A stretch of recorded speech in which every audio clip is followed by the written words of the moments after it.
রাস্তাঘাটে মাস্টারকে দেখলে আমরা নমস্কার জানাই, নমস্কার গুরুজি। আর এখানে মাস্টারকে মারা হচ্ছে, ঝাড়ু দিয়ে মারা হচ্ছে। এই মাস্টারকে বলছি চাকরিটা হতে পারে আপনার সরকারি, কিন্তু মেয়েরা সরকারি না, এর জন্য এ বাড়ি পড়ছে। মেয়েদেরকে যা কিছু বলে নেওয়া তা সহ্য করতে পারবে না।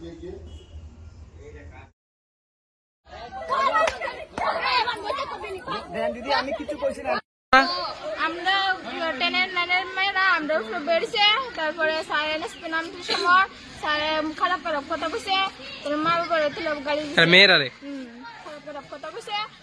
এবার স্যারের দশে স্যারের হেডমাস্টার স্যারের দাঁড়ায় পড়তে পারে। এবার এর দশে এখানে দাঁড়াইছে।